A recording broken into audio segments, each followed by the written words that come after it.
Let's unwind question number 17. What does one mean by exothermic and endothermic reactions? Give examples. तो इसको हम बड़े ही अच्छे से समझ सकते हैं कि एंडोथर्मिक और एक्सोथर्मिक क्या होता है। लेमन में बोलें तो एक्सोथर्मिक वो रिएक्शन होते हैं जिसमें से एनर्जी निकलती है। सारे कंबशन रिएक्शन एक्सोथर्मिक है ना। इवन रेस्पिरेशन एक्सोथर्मिक है। हम जो खाना खाते हैं और जो ग्लूकोज अंदर प्रोड्यूस होता है वो जब ऑक्सीजन के साथ रिएक्ट करता है और कंबस्ट करता है तो उसको हम खास नाम देते हैं रेस्पिरेशन। एनर्जी रिलीज होती है और उस एनर्जी से हम काम करते हैं। मैं बोल रहा हूं, आप सुन रहे हैं, राइट? तो वो हमारे फूड की एनर्जी है। नाउ एक्सोथर्मिक रिएक्शन और एंडोथर्मिक वो जिसमें एनर्जी कंज्यूम होती है, जैसे कि पेड़ जब बनाता है फूड तो सनलाइट से एनर्जी लेता है, राइट? तो एनर्जी जिस रिएक्शन में कंज्यूम होती है और जिसमें से लगती है उसको एंडोथर्मिक बोलते हैं और जिसमें से निकलती है उसको एक्सोथर्मिक बोलते हैं।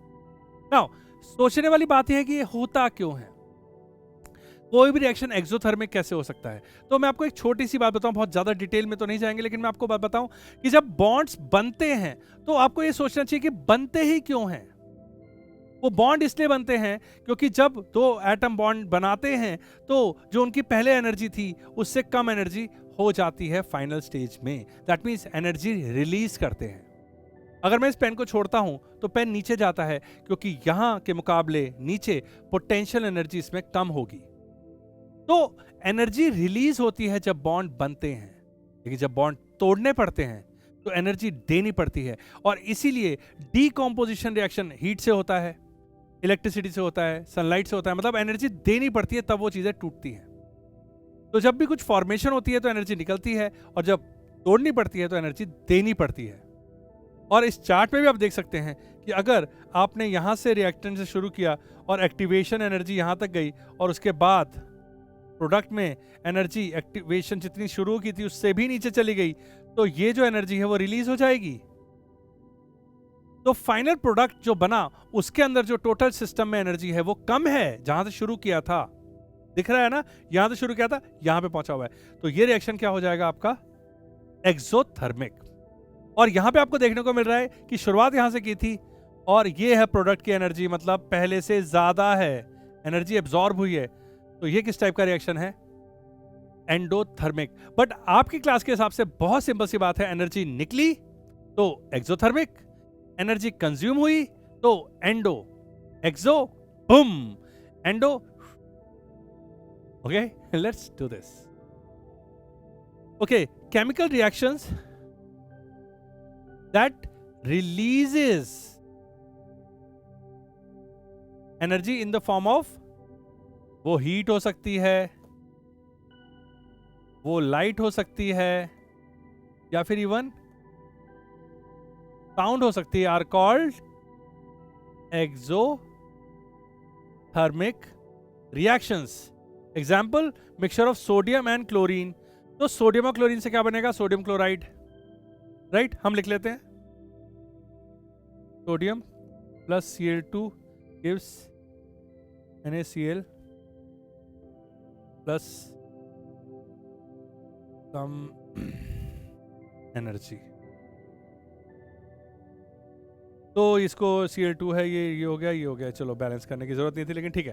तो यहां पे क्या हुआ कि सोडियम और क्लोराइड जब मिले तो सोडियम आयन जो Na+ था उसके अंदर कुछ एनर्जी थी, Cl- के अंदर एनर्जी थी, लेकिन जब जुड़ के वो जब बॉन्ड बन गया और वो NaCl बन गए तो टोटल एनर्जी कम हो गई, टोटल एनर्जी कम हो गई। तो ये जो रिएक्शन है वो है एक्सोथर्मिक। तो chemical reactions that releases energy, release जिसके रिएक्शन होने से रिलीज होती है energy in the form of heat, may be light और sound, are called exothermic reaction. Mixture of sodium and chlorine is to yield table salt Na2Na plus Cl2 gives 2NaCl plus energy. Now, reaction that absorb, ये आपको जो sheet मिली है उसमें आपको fill in the blanks मिलेगा, आपको यहाँ पे अपने आप लिखना है। But these are the important things which you should remember while writing an answer. Reaction that absorbs energy और require energy in order to proceed are called endothermic, are called endothermic reactions. For example, in the process of photosynthesis, अरे वाह, ये reaction भी same ही है, photosynthesis, plants uses the energy from sun to convert carbon dioxide and water. किस में convert करते हैं? To glucose and oxygen. Oxygen हमें मिल जाती है, हम सांस लेते हैं उससे, और ग्लूकोज वो अपने लिए काम करते हैं, अपने लिए यूज करते हैं अपनी ग्रोथ को बढ़ाने के लिए, और प्लांट को भी जो एनर्जी चाहिए ग्रो करने के लिए, और अपने विड्थ को बढ़ाने के लिए, और अपनी लीव्स को प्रोड्यूस करने के लिए, और अपने स्टेम्स को बढ़ाने के लिए. तो CO2 प्लस H2O, और ये मिला आपको सनलाइट. लिखना चाहे तो क्लोरोफिल भी लिख सकते हैं नीचे. ये बना आपका C6H12O6 प्लस O2. बैलेंस भी करने की ज़रूरत है, ये रिएक्शन मुझे याद है इसलिए मैंने बैलेंस कर दिया. आप बैलेंस कर सकते हैं, इजी. CO2 और पानी के साथ प्लांट सनलाइट की मदद से बना देता है C6H12O6 और रिलीज करता है ऑक्सीजन गैस जो हम सांस लेते हैं. इसमें एनर्जी कंज्यूम हुई है, इसमें सनलाइट से एनर्जी ली गई है इस रिएक्शन को कैरी फॉरवर्ड करने के लिए, इसलिए ये है एक एंडोथर्मिक रिएक्शन. ये था एक एक्सोथर्मिक रिएक्शन, यहाँ एनर्जी रिलीज हुई थी, यहाँ पे एंडोथर्मिक है, यहाँ पे एनर्जी कंज्यूम हुई है. टोटल एनर्जी पहले से ज्यादा है, का मतलब कुछ एनर्जी लगी है.